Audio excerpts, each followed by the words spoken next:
Jenengan ngerti Sengkuni? Ngerti. Enom napa tuwa? Tuwa. Nek Puntadewa, Puntadewa enom. apik endi Puntadewa kali Sengkuni?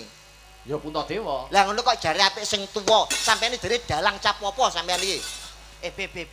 Pikiran apik sing tuwa apa apik sing enom? BB. Mas. Kowe nek nyek contoh ki aja wayang to, Mas. Lah iya. Nek mene contoh ki aja wayang. Lho iki kenyataan lho, Mas. Tapi nek wayang aku gak trimo. Gak trimo? Mene contoh ki nggon panganan. Contoh. Panganan iki nek tuwa luwih enak tinimbangane sing enom. Contone Pelem nek tuwa legi, nek enom, kecut, jeruk nek tuwa legi, nek enom, kecut. ya apa ora? Ya, Semangka nek tuwa legi. nek enom, cepet Dalu apa Mas nek Akbar. Wilujeng dalu niki sinten nggih? Niki Mas TB. Mas TB. Nggih. Pun pirsa TB niki napa? TB niku napa Mas Lendro? Telek bebek. Oh, telek bebek.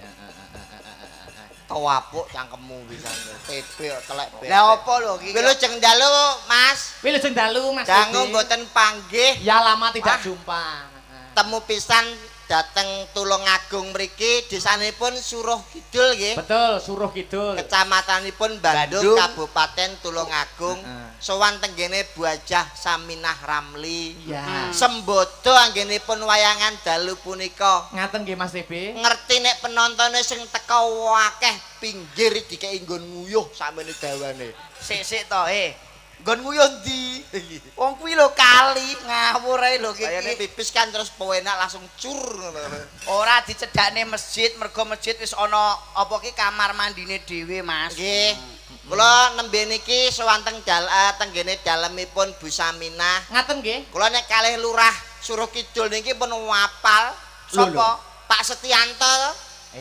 Awakmu karo Pak Lurah kene iki Lah kanca plek, kanca kentel. kanca ning ndi omahmu Tuban karo Piai Tulungagung lho, Mas. Nek ora percaya takono Pak Lurah. Kuwi ben-bengi karo aku ning Gunung Bolo apa tau mulih.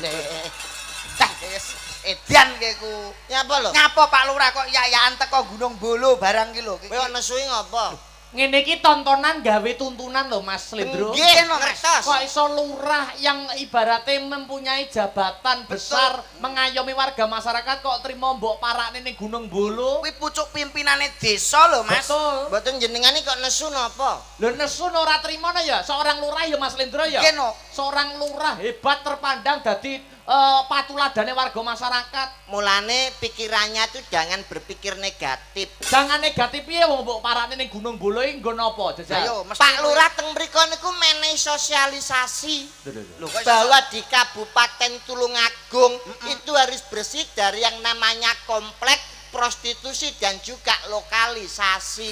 lho hebat berarti neng kono. Komplek ning Tulungagung wis ra ono. Kowe ku padha tak tonyo lho iki. Kowe iki lehmu ngomong wah niki dagelan niki sak geleme dhewe. Nggih. Wong ora mikir sing nimbali sapa sing ngaturi rene iki sapa. Ngerti Lho, sapa sing nimbali awake dhewe iki? Bu Hajah Saminah Ramli. Piantune sing ndi? Orangnya yang mana? Kamu tahu enggak beliaunya itu? Apa? Beliaunya Bu Sarminah, ayo. Nyapa? Beliaunya yang mana kamu tahu enggak? Ya lah gru wedok lah wis Bu Hajah Saminah. Wis angger wedok iki lho. Oh nika lho ingkang lenggah teng mriku. Nika. Nggih Bu nggih. Nggih lho. Hajah lho Mas. Kowe kok lho sing aja sing ngawur iki kowe sing nimbali iki Bu Hajah. Wong napa ki wong Islam jangkepe ku nek wis nindakake hajah utawa haji. Mergo wong kaji niku ora gampang lho nggih Mas. Leres. Sepisan kudu nganggo ragat bondo donya sing akeh. Nomor loro niku ragat nggih tur niat. Nggih. Duwe ragat nek ora niat ora mungkin iso munggah haji dadi hajah. Dadi haji kuwi piye? Ragat karo niat Abot. abot. Dadi haji ku saiki gampang. Haji umroh iki angel lho Mas. Ora usah kowe duwe ragat, ora usah kowe dadi wong mampu, iso umroh karo munggah haji ku iso langsung. Ora iso. Bakulan es teh. Kowe kok ben dipisui goblok, sesuk kowe umroh. Kowe ngawur ae. Oh kowe ora tau delok. Kok iso tekan dindi. Kowe malah tekan dindi lho kowe iku. Nggih, sewanteng ngene Bu Hajah Saminah Ramli. Betul. Iki wujudnya apa Mas? Syukuran. Tasakuran. Leres toh? Beliaunya tuh piantun Kalimantan. Ya. Sampun karoyo-royo pinarak lenggah wonten Tulungagung. Nggih. Beliaunya Bapak napa niki Asis Ramli. Bapak Asis Ramli. Beliau tuh asli mriki. Iki beteke tresno karo warga kene, Mas. Leres. Dianake tasakuran wujud rasa tresnane karo warga kene. Mula diarani tasakuran. Wis ana dalile ngene iki. kaya sing dionekke Bu Hajah kala wau. Nggih, ingkang ngaos wau nggih. Dalile la isakartum la azidanakum wala in kafartum inna adabila sadi. Ora mudeng pucet kowe. Ra ngarapal wong gundul ngene. Lho telek bebeke kuwi to, Mas. Kene iki. Apa artinya? Lah, Ora iso kartum lho. la isakartum la azidanakum wala in kafartum inna adabila sadi. Sampeyan ngerti artine apa ora? Lho ngerti no? Piye aja, Cel? Sok sapa sing syukur marang Gusti Allah bakal ditambah nikmate, sok sapa sing kufur ora gelem nyukuri nikmate Gusti Allah nampa siksa sing pedhi. Bener to Mas Lendro? Betul, Mas. Ki syukur wae, kruyuk wong loro. Dalang ya Gus, cedak masjid, Mas. Khairum nas angfauhum linnas. Apa kuwi? Kuwi apa? Sapi-api menungso ki sing wis tau dadi lin, Mas. Hei! Kowe ra pengalaman. Apuk. Apa artinya apa? Sebaik-baiknya orang itu harus bermanfaat bagi orang lain. Lain sakartum mau lho. La isakartum la azidanakum wala in kafartum inna adabila sadid. Sing apa adab sing luwih pedhi. Syukur. Ora apal kowe. Ora apal. Ngene iki termasuk nyenengke wong sedekah rasa, sedekah karo kanca-kanca yoga. Leres. Ngene iki sok ben swarga panggonane Mas. Sapa? Bu Hajah to ngeten iki. Lah kok iso? Mergo nyenengke wong. Ah. Nyenengne wong kuwi mesti ganjarane Swarga. Contone nyenengke dalang bengi ki iso tanggapan. Heeh. Swarga Sinden-sinden entuk rezeki. itu rezeki swarga. Yoga-yoga. Entuk rezeki. Munggah swarga. Dadi sing gawe senenge wong akeh Munggah swarga. Heeh. Bu Hajah Saminah Sok ben munggah swarga mergo nyenengke warga sing mirsani iki. dalang Ya nyenengke wong akeh swarga. Dalang menghibur warga masyarakat genah swarga. yoga Swarga Mas. sinden Swarga. sapa wae sing nyenengke wong akeh Bakale munggah swarga pun Pas pas niku to. rumus betul apa saja yang menyenangkan orang lain itu mesti pahalanya besok dicadang karo swarga. Oh. sampeyan nek krungu malaikat lambene sampeyan ditapuk rasa balik bare. Lah iso ditapuk. Sampeyane kaya kemeruh keminter sampeyan. Ini bener to Mas Lendro nggih? Sapa wae gawe senenge wong akeh mesti Swarga Mas TB. durung karuan. Kok Mesti durung karuan lho. Sampai ngerti cawe wedok sing nggone Gunung Bolo. Kuwi bendina gawe senenge wong akeh gek murah 200.000 rong dina ora wengi sak pijete. Kok sampeyan ora tau rono lho. Lah jalan iku mlebu swarga apa ora? kowe iki aja ngawur lho Mas. Dagelan nek ora SDM-e rendah ngeten iki. SDM-nya rendah nih, dicak moman gak sambung. Mas Andi. Mbak-mbak sing ning Gunung Bolo kae nyambut gawe kae mawa pamrih golek duit. Heeh. Nyenengne wong akeh ning isih duwe pamrih. Oh, dadi nek pengen mlebu swarga Nyenengne wong akeh ora usah gawa pamrih. Pamrih. Ya to Mas Lendro? Nggih, ora usah arep-arep duit. Ora sarep-arep duit. Ngono lho. Lah sampeyan teng mriki dadi apa? Dalang no menghibur warga masyarakat nyenengne wong akeh. Nyenengke wong Wong akeh genah swarga. ning ngono sampeyan kok bar mayang mulih ora disangoni karo Bu Hajah Saminah. Sampeyan ikhlas apa ora? Ikhlas warga gak ikhlas neraka. La ing saka apa mau Mas? bo telek ra mudeng. La ing sakartum Lho, aku kan dalang menghibur masyarakat ya Mas Lendro ya. Lah Iso iya. gawe guyune masyarakat, bungahe hatinya masyarakat swarga. bar ndalang mulih ora bayaran. Ikhlas apa ora? Jare nyenengke wong akeh kudu ikhlas tanpa pamrih, ora arep-arep duit. Sampeyan bar ndalang mulih ora bayaran. Ikhlas apa ora? Ah jawab plonga-plongo. Sik. Nek perkara duit kok antep tenan sampeyan iki. Kowe aja ngawur lho iki kok. Iki dalang lho iki pucuk pimpinan Belanono tak kundro belanono. Dalang niki perkara agama lho Mas. Sampeyan kan mau ngendika, sapa wae gawe senenge wong akeh kudu ikhlas tanpa pamrih ben mlebu Swarga. Lah sampeyan teng ngene gawe senenge wong akeh apa ora? Gawe seneng wong akeh menghibur masyarakat. Ikhlas. Ya ora. Alah neraka sampeyan iki. sampean ora bayaran. Neraka to Mas. Sik, ngaklokne dalang. Kowe padha bengi iki ra apa tugasmu? Nyenengke wong akeh no. Dagel nyenengke wong akeh. Iya. Lah nek bengi kuwi kowe apa mau ora bayaran piye? Ikhlas lillahi taala swarga ya apa Mulai neraka? ora bayaran. Ikhlas swarga apa neraka iki? Kok kendel men, Bro? Lho, ngapa ora kendel? Kowe ora bayaran lho, Be. Ikhlas. Lah aku piye, Be? Lho, ngapa kok mikir? Lah kok kendel men ora bayaran kok iso mulai kok iso ikhlas nyapa? Kowe kok ikhlas kok kedelemen kowe? Lah wis lunas lho. Lah mosok lunas kon njaluk neh. Mas TV ku aja sak gelemu dhewe iki sini bali buaja. Aku tipes mak teratep iku lho. Nek ngantek bengi iki ora jendes bayar aku piye yo. Mulane apa-apa takonan dhisik lho. Lah kowe ngelok-ngelokne dalang bagus sih sak ngalam donya. Bagus apa mlebu neraka wae kok bagus. Neraka nek bengi iki ngantek kowe gak cetha bayar aku ora kacau. Lah bayarane awake dhewe iku mesti gedhi. Adem-adem malah gubudi to. Wis hernia kowe. Periksana lho, Pakku mbiyen matine hernia lho. Iku Pakmu hernia kucuk iku kuwi lho melu donga pangestu awake dhewe nggih Mbak Cangik, Mbak Limbo.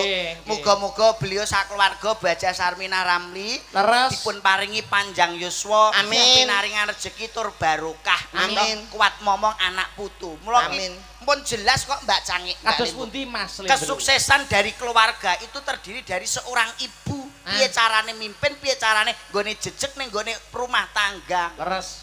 Wanita perannya penting ya Mas ya. Betul. Saya panjenenganipun buajah. Mula sing diarani ibu ikhtiar bisane utama. Anake jelas. Putra sing nomor 2 dadi dokter. Dokter. Sing pertama jadi pengusaha, nomor 3 meneruskan Bapak Aziz Romli. Iki cetha mergo napa? Nyuwun sewu lho, kula kok niki ngajari niki mboten niki ning sharing kula. Sharing. Buajah iki iso sukses mergo ibu iki iso nrimo apa sing diparingne bapak. Duit pira-pira iki ditampa. Betul. Tur nek bapak swargi mbiyen iki nek blonjo jelas kaya aku nyuwun sewu. Pripun Mas Lendro? Nyambut gawe kaya ngeten iki entuk blonjo diblonjo karo Mas Lukman. Ngeten iki blek teko omah tak kekne bojoku. Langsung kabeh mbok kekne bojomu. Mergo kula nulas kalih Bu Aziz nyonto Bu Ramli. Bu Ramli. Biyen garwane langsung biuk. Biuk mula sukses panjenengan dalang ngeten iki. Dalang sok aku nek wis rabi. Lah karo sapa? Karo kayo putus ngono lho kaya. Wah, sampean rabi karo sapa? Saiki karo sapa neh? Sing karo Kediri ya putus. Karo sapa? Aja ngomongne karo sapa. Ibarate adewe nyambut gawe. Nyambut gawe, Mas. Nyambut gawe entuk kaya. Langsung tidak usah memikir panjang. Biuk petutut ning wong wedok. Wong lanang sumbut, wong lanang sembodo. Sampean umpamane ndek bojo 10 juta 20 juta. Biuk petutut ning wong wedok. Kabeh, Mas. Sampean ki lanangan cap apa jane sampean? Lho piye to Mas? Lanangan cap apa? Sampean iku secara tidak langsung kuwi malah marahi bojone sampean tumindak elek. Kowe rungokno kuwi. Lho, sing iso elek iki piye to Mas? Apa itu? Nyuwun sewu Menafkahi istri. Lho, nek umpamane seorang istri kados Bu Saminah Ramli, piyantunipun imanipun kuat, daringane apik, dikei blonjo pira-pira karo bojone iso disimpen kayane. Heeh. Dajal nek wong wedok sing imane ra kuat, daringane elek, kuwi malah nyilakake wong wedok ngekei dhuwit akeh niku. Lho, kok iso nyilakane to Mas? Jelas nek wong wedok ndek dhuwit akeh, mlebu ning gone salon, rambut dikrimbut. Kerimbat. Mas. Rambut iki kerimbat ya Mas. Kerimbat kok iso kerimbat. Kerimbat niku no perawatan apa? Rambut. Kerimbat niku perawatan apa? Rambut. Lah nggih mestine niku krimbut, nek kerimbat niku perawatan bathuk. Oh, nek krimbut perawatan rambut lho. Kowe lho, paham ora kowe iku? Wong kowe ora tau pegawe salon lho kok ngeyel. Terus. Dikeki dhuwit pira-pira akhire apa-apa ditukoni, awake saya melar, saya lemu, gampang kena penyakit. Bergaul dengan teman sobore ini dugem akhirnya tumindake elek. Ngono iku bener ora wong lanang? Oh iya, pengen apa langsung tuku. Nah, pengen apa langsung tuku. Akhirnya gak jaga kesehatane, awake lemu gampang kena penyakit. Sing salah sing lanang apa sing wedok? Sing lanang mergo ngayane terlalu los. Lah niku. Lah nek sing bener piye? Contoh kula. Sik lho kok nyontok kowe iki lho piye? Aku momone bengi iki tanggapan entuk blonjo 2 yuta. Mawane 2 yuta kecekel-cekel cek teko omah takekno bojoku 10.000. Sik to, iki bener lanang kiring. Lho, kok iso kok 2 juta kok ngger 10.000 lho. Lho jenengan gak ngerti bojo kula. Lah bojo kula bendina takeke 10.000. Iku iso nyelengi 5.000 sedina. Bojo irit. Bosok bojomu irit, kalah irit Honda Supra karo Biti kalah irit karo bojoku. Karo motor Grand kalah irit bojoku. Kok 10.000 iku iso nyelengi 5.000. Kok gek busine ngobos bojomu be? Pos biatukmu ngono bojoku apik. Bocah iku primpen. Mongko 5.000 jenenge wong ki gak sedina mangan ping 3 to. Betul, pagi siang malam. Bojoku sedina ya mangan ping 3. Lah kok 5.000? Sing dituku kilo apa to, Be? Isu apa? Tuku energen. pengganti sarapan bergizi regane 1.500. Awan makan siang. Duit ijek 3.500. 3.500. Mongko awan iki yo jek butuhke maem. Betul. Awan yo mangan. Lah mangane apa? Oki jelly drink. Penunda rasa lapar regane 2.000. Sisa pira kuwi? 1.500. Lho, Lah sore ya butuh maem lho nggih Mas nggih. sore yo mangan. Lho lah carane piye? Genep iso bertahan 1,5 tahun. Alhamdulillah. Sehat. Piye to wingi opname. Amin. Kok seneng nek kancane bojone mlebu rumah sakit kok iso. Oh kowe ku ya sing ngawur ya kowe kuwi to Mas. Nggih, to. Wong iki nyambut gawe iki saling terbuka dalam rumah tangga bentuk apapun. Betul. Mula kaya belione Mas Agung kalian Mas sing dadi dokter ing Mas Rianto. Mas Rianto iki iso sukses. Mergo beliau itu tidak meninggalkan bapak ibu. Mergo napa bapak ibu wong tua niku pangeran katon. Nggih. Kita padha karo waliden. Betul, biru Donga- waliden. Nggih, donga sing paling mandiki dongane wong tua Mas. Ibarate wong tua nyuwun sewu lho. Wong tua niki padha karo mripat. Kok ngaten Mas Lindro? Mripat anak niki padha karo jempolan sikil. Maknane Jempolan sikil kesandung jegruk mripat ngetokke eluh netes ngrasake melu ngrasake nangis. melu ngrasane lara terus nangis. Nangis. Ya apa ora? Nek wong tua kuwi Kaya padha karo mripat. nek anak Jempolan sikil saling berhubungan. saling berhubungan. Umpama jempol sikil kesandung Jedus. jegeten Mripat melu ngrasake netes. mergo berhubungan. Saiki tak walik. Piye? Nek mripat nginceng wong adus nyapo jempol sikil ora ngrasakne apa-apa. Sik. Balenono Mas Lindro, balenono. Sik to, omonganmu to. Jempolan sikil kaya anak, mripat kaya wong tuwa. Lah. Jempolan sikil kesandung ngantek geten, mripat melu mili Mergo hubungane anak karo wong tuwa. saiki tak walik. Nek Pak. mripat nginceng wong adus jempol sikil kok ora meru ngrasakne apa-apa. Jai, Bro. Mas, kowe iki aja kucuk lho. Sing tak karepne iki ora ngono. Piye? Mergo wong tuwa kuwi luwih apik tinimbangane sing enom. Betul. Mudeng Ah. ora gundul. Lah lho kowe iki. Jarene sapa sing tuwa luwih Gitu, Mas. Leres. Wong tuwa niku pengalamane luwih kathah. Gitu. Terus Yo pengalamane luwih akeh wong Dahare tuwa. uyah luwih akeh, Mas. Betul, mesti iki menang sing tuwa. Sing tuwa wis tau enom, sing enom rung tau dadi wong tuwa. Leres lho Mas Lindro nggih. Betul, Mas. Ah. dadi sing tuwa luwih apik timbangane sing nom. Betul 100. Jenengan ngerti sengkuni. Ngerti. Nom napa tuwa? Tuwa. Nek Puntadewa Puntadewa enom. apik endi Puntadewa kali sengkuni? Ya Puntadewa. Lah ngono kok jare apik sing tuwa. Sampeyan jare dalang cap apa sampeyan iki? BBB. Ayo pikiran apik sing tuwa apa apik sing nom? BBB. Mas. Kowe nek nyek conto ki aja wayang to, Mas. Lah iya. Nek mene conto ki aja wayang. Lho iki kenyataan lho Mas. Tapi nek wayang aku gak trimo. Gak Kowe trimo? Mene conto ki nggon panganan. Contoh. Panganan iki nek tuwa luwih enak tinimbangane sing enom. Contone Pelem nek tuwa, legi, nek enom, kecut, jeruk nek tuwa, legi, nek enom, kecut. ya apa ora? Iya, Semangka nek tuwa, legi, nek enom, sepet. apa nek tuwa kuwi luwih enak tinimbangane sing enom. Ra nggih to, Mbak Cange? Leres. Nah, niku nek diembakne panganan kuwi luwih hebat, luwih cocok. Mongko diembakne wayang ora cocok. Dadi panganan apa nek tuwa? Luwih Enak. enak tinimbangane sing enom. Betul. Kuwi wis pasti. Pasti. Aku tak takon ya. Apa? Kowe wis tau mangan jangan bung. Dul gundul. Apa? Pelem nek tuwa, Legi nek nom kecut, jeruk nek tuwa, legi nek nom kecut, gedang nek tuwa. legi nek nom pahit. Sepet. Ya pahit kan sepet. Apa nek tuwa kuwi luwih enak tinimbangane sing enom. Lah ya aku takon, kes tau mangan jangan bung. Kowe tau mangan apa urung? Wis, Gawene saka apa? saka pring, Mas. Sing digawe pring nem apa pring tuwa? Ya pring nom. Lah nyapa gawene ra saka pring tuwa ben nyogrok cangkemmu pisan ngono lho. Dirungokno tenanan iki dipirsani Bu Haja Saminah kok. Kowe ora ngerti nek tuwa kuwi luwih larang. Nggih napa mboten? Leres. Tuwa niku luwih larang, luwih aji. Contone Mas nek tuwa Wow, larang. larang. Nek nom murah. Murah. Ya apa ora? terus Sepeda motor nek tuwa antik regane Antik. Regane mumbul dhuwur. larang. Larang. Nek saiki rada murah. Rada Kayu murah. jati nek tuwa Larang. nek nom murah. Murah. dadi sing tuwa Larang. timbangane Sing enom. enak omongi. Piye neh? Kowe wis tau ning gone Gunung Bolo. Sawedok kono nek tuwa ki malah ora payu. Nek sing nom-nom ki malah larang. Ra kancane Pasetianto kowe. Wong iku cah bayi nuturi wong tuwa kowe iku. Lah wong kowe tuwa ya kocruk kok Koclok-koclok Lah niki apa? lho nyuwun sewu, wis tak Nggih. kandhani lho, Mas Andi, kowe nek pengin sukses kaya panjenenganipun Mas Agung, Mas Rianto. Paling iki tilikane nggone bapakmu. Nek bapakmu sik urip mongko bapake rampun kapundhut. Nggih. Niki putrane sapa Mbah Sandirana. Mbah Sandirana pelawak. Lah nggih, tak kok nyekar ning kuburane bapake.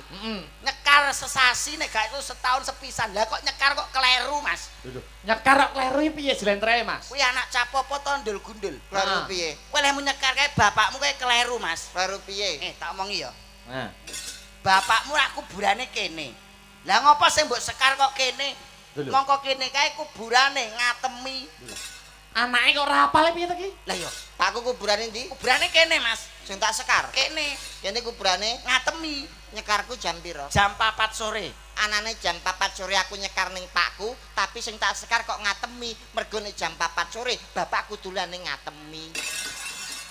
Pakmu, Dolan ning ngatemi. lah ngatemi ki apane, Pakmu? Gendahane to. Hei! Tak dongane sakinah mawaddah warahmah. Seno. Kok wis mati kok gendahane lho. Lah nek dongane kok kuwalan. Anak-anak kok kocruk, Mas Andi, tak omongi tak kandhani ya. Nek Iya. kowe iki pengen nyekar karo bapakmu golek dina sing apik. Lah. Dina apa? Malam Jumat. Malam Jumat bakal disembadani, bakal dituruti karo Gusti Allah. Lah, Nyekar sing apik niku malam napa? malam Jumat perintah agama. Pergi Mergi yo malam yang mulia dalam agama Islam. sampean ketara ora tau melu pengajian. Loh, melu terus pengajian malam Selasa malam Jumat aku melu Ora terus. tau melok istri gak sah. Istighosah. Ya istighosah. Istri gak sah iki to. Ya, Istighosah. Istighosah. Tak andani Mas iki. Piye? Justru sing dilarang kali alim ulama kuwi nyekar ning gone leluhur dinane malam Jumat. Kowe aja ngawur lho. Malam Jumat ki sunah Rasul lho, Mas. Apik lho. Elek. Kowe dikecrek karo mui lho. Malam Jumat itu malam yang jelek untuk nyekar ning gone leluhur. Lho, lah kok iso? Kowe ngerti tembang iki? Heeh. Saben malam Jumat ahli kubur mulih ning omah. Mbah-mbahmu sing wis mati malam Jumat ku mulih ning omah. Lah nyapa kok yayakan ning kuburan, Arep gendak siti kowe ya Hey! karo katemi. Malam Jumat gak entuk to? Ora entuk malam Jumat ki mbah-mbahmu sing saben malam Jumat ahli kubur mulih ning omah. Mbah-mbah sampeyan wis mati kan mulih ning omah. Lah nyapa sampeyan karo bojone sampeyan yayakan ning kuburan? Arep golek nomor sampeyan, yo. Arep golek pesugihan ben dalange laris. Mas, Iso, mas, Bro. mas. Malam Jumat gak entuk tak golekno dina sing pas. Ah, Apa? golekno dina- Malam Minggu kaya ngene iki nggih to, Mas? Malam Minggu. Malah koclok. Lho, malam prei apik to. Malam Minggu, malam yang panjang, malam yang asik buat pacaran. Mbah-mbahmu sing wis mati gendaan kabeh. Kuburan sepi. Wis ngomong karo kowe ra nek bare bocah kocruk iki. Koclok kowe. Lah nyapa koclok-koclok ngomong kok kowe iki ngomong ki kene iki malam hari ini ndongake karo bapak ibu sing Dongane enggak. sapa? Dongane apa? Ayo. nggih kula dongane namung apa? saged ndedonga mugi-mugi keluarga agung Ibu Haja Saminah Ramli tansah diparingi seger kewarasan, Amin. rezekine lumintu Amin. kagem Bu Haja Saminah kuat momong anak putu, putra-putrane iso sukses, iso mikul dhuwur mendem jero asmane wong tuwa. Amin Amin, ya Allahumma Rabbal amin. alamin. Sapa ngerti sok ben bar iki wayangan malam hari ini Iya. beliaunya remen, beliaunya seneng ditimbali ditekakne ning balik papan. Wah, iya. Wis tau ning balik papan. Urung. Loh, Numpak pesawat, iya. pesawat sing rupane ijo kuwi, Pesawat apa kuwi? Siliting. Citylink. Citylink. Oh iya Siliting apa Siliting? Nyuwun sewu, Mbak Cangik, Mbak Nggih. Limbuk niki Dos pundi? bintang tamune ra kuwathah to niki. Nggih, no, nggih, Iki no, rame Mas nggih. Andi, rame Slendro. Iya. Itu kan to. Bisa sinten iki? Niki kok beda dhewe pakaiane? Lho niku sing diantu-antu kali Bu Ramli. Kuwi. Mbak Prigel. Oh, asal jeneng, Mas. Lho ya dijenengne. Ngerti kok. Sepotin no. Sepoti. Sepoti sing gumyak yo, gumyak yo. Dicepoti yo.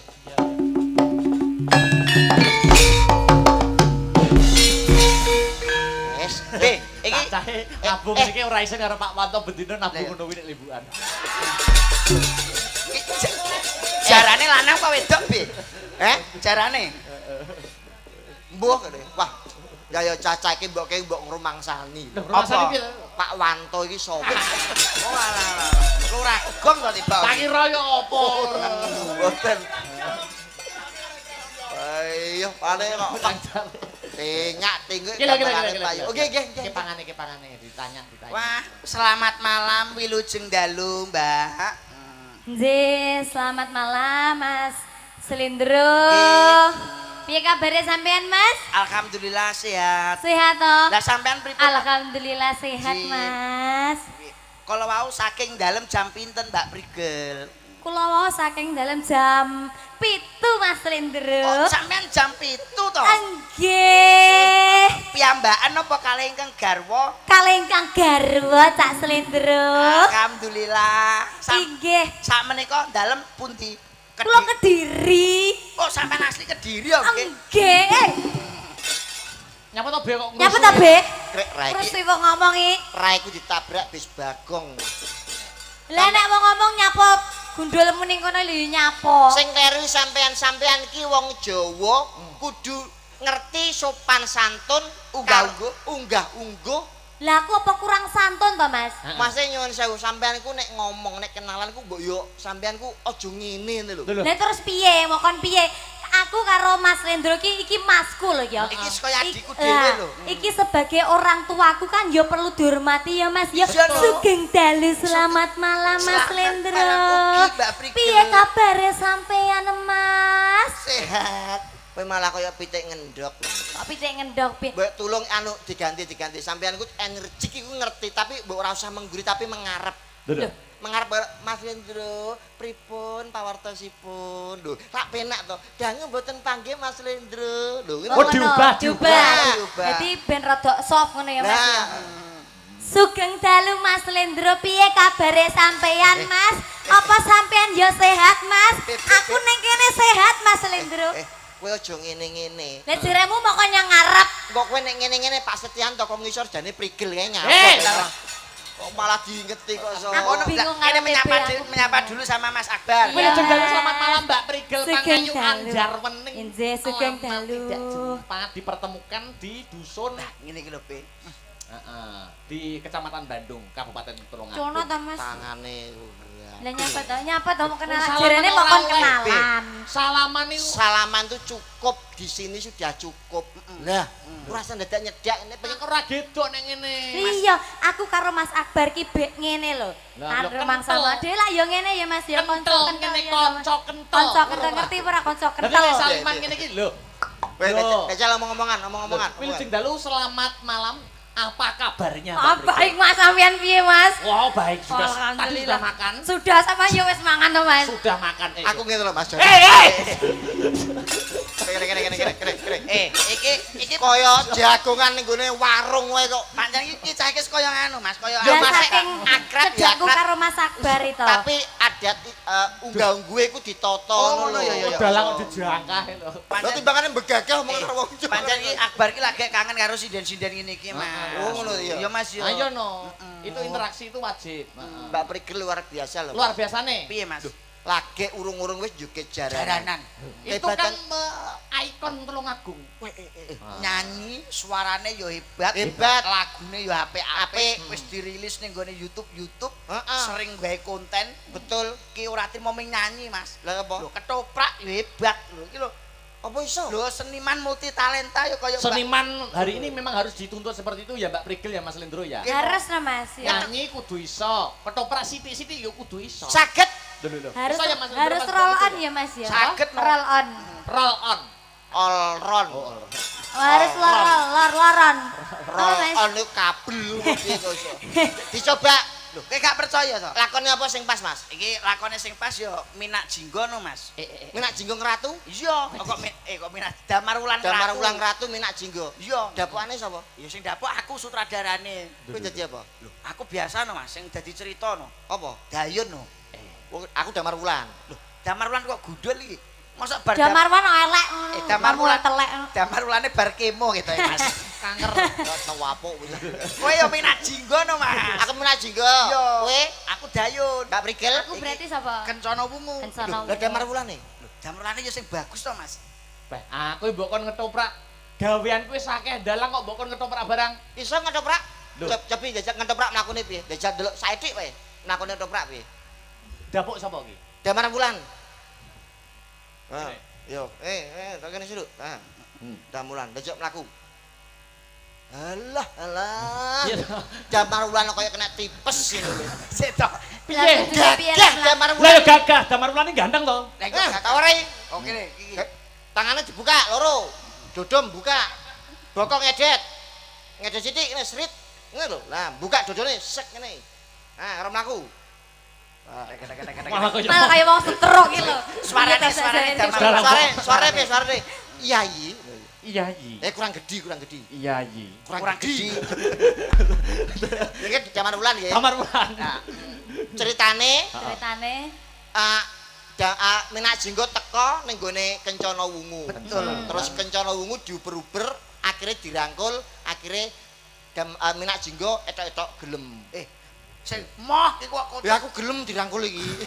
kowe tak. Tapi Damar Wulan karo Kencana Wungu padha senenge. Aku sek wis keri. Oh, keri. Kowe ligesel. Kowe kudu ngadeg Mlaku ora iso njaluk ngarep. Ya ini kudu metu ya aku. Yo, dadi sapa sih sing metu iki? Iki kula tak oyak-oyase ora gelem terus kok marani sampean Sampean. njaluk pertolongan sampean. Njaluk Oh, iya. tulung. Terus perang ya. Ya perang. Suaramu piye? Ayo kene sik. Ya apa? Suarane no. ben bindeng no. Ayo. Minak Golek Jenggot. pangan samplok. Ayo. Pancen iki ya pas kok, Be. Bisa ceples gas. Matane mak padhe neker. Suarane piye? Suarane. Ayo. Piye ngomong Pak? Ya ayo. Ayo.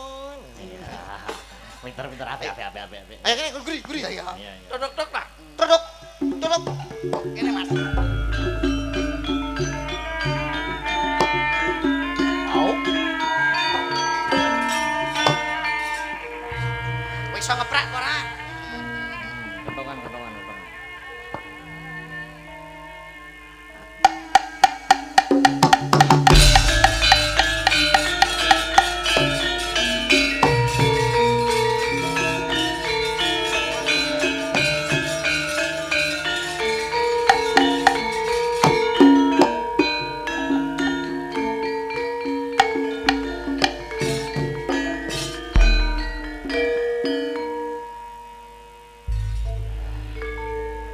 Sewoi. Toprak kok sapa? Oke toprak kok sapa iki lho? Lah ora pangkling ya aku. Apa iki ana mawongan mlakune ditata. Nah, mlakune. Ayo mlakune. Sikile kurang begar. Lah, tangane malang kerik. Malang kerek. Kalau aku padha lek karo iki aku. Gak wis. Ora. Minak Jenggot mlakune piye? Mlakune no. Nah, ngono. Minak Jenggot mlakune Yo ngene iki piye? menak jinggo mlakune. Oh, Minak Jenggot mlakune ngono. Iya. Ketoprak ndi wi? Ketoprak kono daerah Pati sikile iki rada gejek sitok ngene. Nah, ngono lho kok yo. Sikil Minak Jenggot ora ngerti mlakune. tak tutuk sik ben anu gejek. Tak wapuk ya. Iringane jojo-jojo ya. Tutuk tulung dak tak jleng ngono ya. Oh ya. Matane aja cangkeme kendhange iki ditabuh.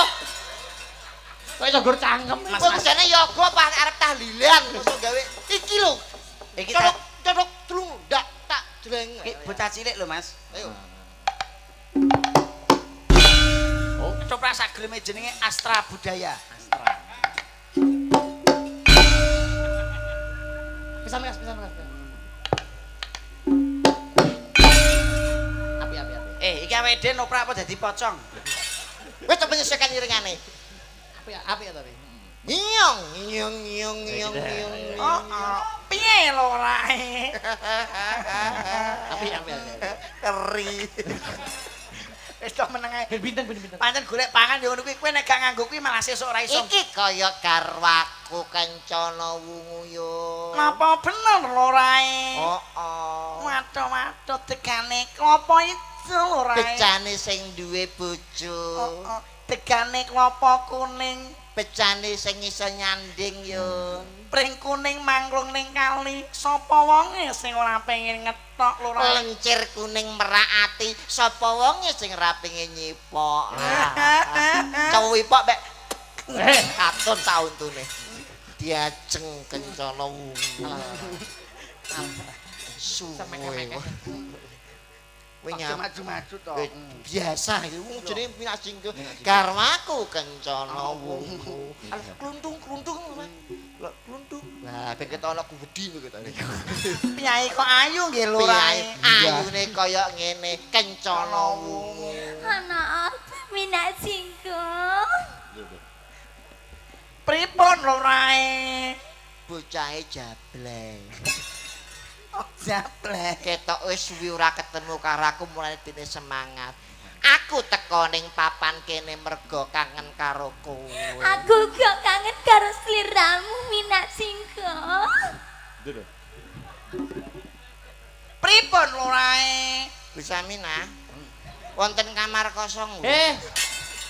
Iso ketoprak tekan kamar berarti. Biasa wae aja kloget-kloget ngono kok. Lah aku kangen karo sliramu lah Minat Singgo. Terus aku kon piye? Aku sesuai gila ta. Aku kon piye? Jakne. Aku kangen karo kowe Minat Singgo. Kencana wong iki kalem. Aku gak iso kalem aku saking kangenku karo sliraimu lho Minat Singgo. Iki kok Sliramu kok raimu. kencana wungune ke Gunung Bolo kata gitu. Piye-piye dadak? Sing biasa Kenang kowe langgananku. dawuh apa Minak Jinggo ratu Iyong diajeng kencana wungu. Heeh lurae. Dawuh ana apa Minat Singgo? Dayon. Dawuh lurae. Calon bojoku wis gelem nyauri omonganku yo. Heeh. Duwe IG mola lurae. Ora duwe. Kowe lak kangen karo aku to, Dayon. Aku kangen karo sliramu Minat Singgo. Aku iki omah. Lah ya bayar aku ora kecekel. Boh. Ngapunten nggih Bajang, ngapunten nggih. Niku ora dikujluk. Aku eling-eling Bu Samina. Nom-nomane mesu wayu kaya ngene iki sampeyan. Dawuh lurae. Manut tok anu slendro-slendro Pak Dik. Piye? Ana apa? Iki lho slendro iki lho. Slendro, Mas. Slendro. Ya slendro. Bocah kaya toren ngono. Ngene. Lurae. Tak gandrungi sik ya Yun. Iya. Kencana wungu. Rukun Islam. Nggih. Gandrung lho Mas. Gandrung ya tembangnya sing. Mas iki cedhak masjid lho. Iku kepeling lho Mas kok rukun Islam. Gandrung kok rukun Islam. Nadyan wujud temong peksi. Ayo kencana wungu, manuta tak pek Oh, kowe. iki lho. Pripun lurae? Aku ditawani Yun. Neng aku moh, aku kan cah pondok. Ana toprak kocah pondok. Wis mualaf dek. Agawe takline pronto. Manut to tapek bojo ya kencana. Iki lho Mas. Dayun. Yun, Piye lurae? tukok nondok Jawa ya. Enake ndokku piye lurae? Moh. Nek jarene kangen to Mas. Ya Mas Sebagai istri kan aku kan yo. Sampeyan iki moh. sampean ki moh. Aku mah karo kowe. Moh kok moh aja ngono to. Iki lho. Iku jenenge nawakne. Kuwi nawakne jenenge. Alus, Lah, aku ya pengen manis yang semak. Manut to ya wong ayu. Iki wis tak gawakne hadiah 3 pilihan salah siji. Napa mawon lurae? Apa? Sing nomor sepisan nomor 1 ya kuwi Anis, 2 Prabowo, 3 Ganjar. Mas Pilihan. Wapuk wis bar wis biyen. Wis bar lurae. Aku mari KPPS lho Mas, aku eling-eling kan. Wis pilkada wis. Nganggo tabel Wis Bawaslu. suwe nggon kula lono manut ya kencana wungu. Iki lho Mas, sampe nok panggah ngono tak wehne nya. Hei, Lah aku risih lho Mas, panggah dikonone wong moh bareng apa panggah digandronge. Sampeyan jadi kencana wungu gelem? Apik iki lho ketoke. Kencana wungu kuwi padha karo kencana wungu bar dintup tawon no. Sampeyan ku jual mahal, ora kok terus pasrah. Lah aku risih panggah mbok kono mbok dulak-dulek sebagai wong wedok ya harga diriku ya piye. Ya tak wehne pisan ta ya to Mas. heeh bener. Ketoprak ya ngono kuwi ya be ya. Diuber-uber. Iya. Wis suwe nggon kula lono manut ya wong ayu. Emoh Kang Mas. Aduh, rambutmu kang ngemak kembang bakung. Alise miji timun. Alis sok miji timun iki. Nanggal sepisan. Nanggal sepisan. Janggutmu nyatis, sikilmu meletek. Sopo to sing ora katut karo kowe? Mas, sok sikile mlethek lho. Alise nanggal sepisan, irunge mblukang semende. Nah, Bokonge be. wah bokonge nyigar nyigar jambe. Bokonge semampai. Nawon kemit lho. Nawon kemit. Kondi mau? Alus manis yang semakin. Coba ganggu yo tapuk bukan kowe. Aku Slendro ngisro wae kowe. wis suwe nggon kulolono golek isi podang jenar manut karo aku yo. Emoh Kang Mas. Apa aku kurang elek? Iya. Apa kurang bagus? Kurang bagus. Kowe njaluk apa waton kowe kelakon dadi bojoku bakal tak turuti kencana wong. Sing dindane omongan iki be. Mergo aku salah sawijining nalindra kang sugih bondo sugih bandu Mas Picus Rajabro bakal tak tumplek blek ning sliramu waton piran njaluk budel lintang reban karo tabsop pinangkane mulai kojo kecewa atiku dadi wong ayu tapan.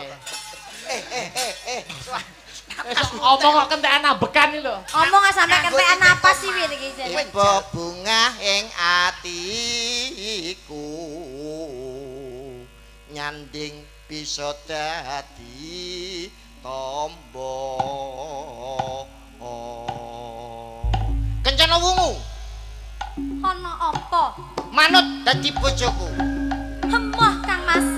Yen tak gawe kanthi cara alus kowe tetep nampik karo katresnanku, apa ya kelakon kudu taruh do paripeksa ning papan kene kencana wungu. Kesuwen lho rae. Aku moh karo kowe Kang Mas. Damar Kencana wulan. Damar wulan aku tulung ana damar wulan.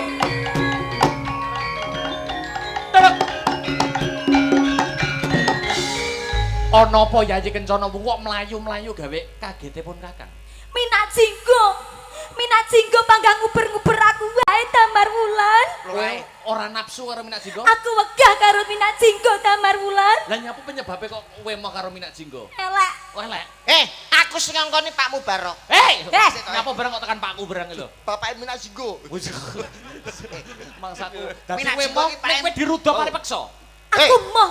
Sapa kowe? Ngadeg kok. Tuluk.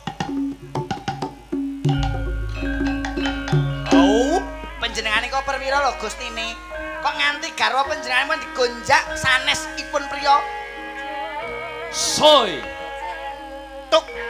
Tuk. Tuk. Sepana yen marai damar ulane gedhi kok. Tak adepane wong ayu. Cilik kalau. Kae bojoku. Nuwun sewu. Nyapa kok Mbak Pek? Panjenengane iki ampun gonyak karo nyuri mutiku lho. Iku swaraku goblok. Dayone biasa. Aku mau iso bakon ngomong dadi sapa. Nyuwun sewu. Apa? Damar Wulan. Kepiye? Panjenengan menika yen gonjak kalih garwanipun Gusti kula sing boten trima. Nah, Ki bojone Minak Jinggo. Betul. kae bojoku. Ning Minak Jinggo sok sangsaya suwe senenge karo aku. Arep ngopo? Sik sampean kok seneng Minak Jinggo? Lho, seneng karo Kencana Wungu. Wow, dene lan jeruk minum jeruk tibane. Wow, lagi ngerti pantesan duwe pacar putus terus. Sapa be pacare be?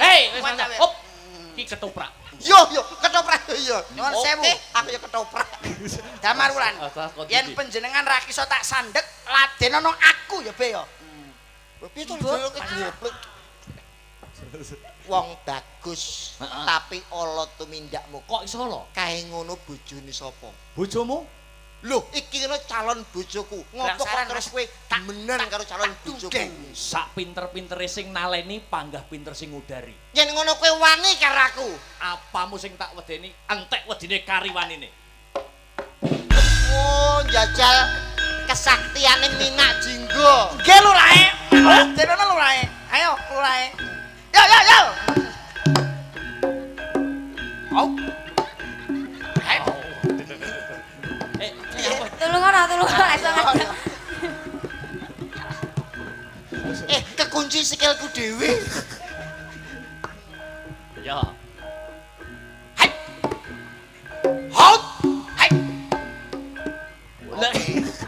apa? Nyuwun donga Jaluk pangestu ibu. Oh ibu-ibu. Iya iya.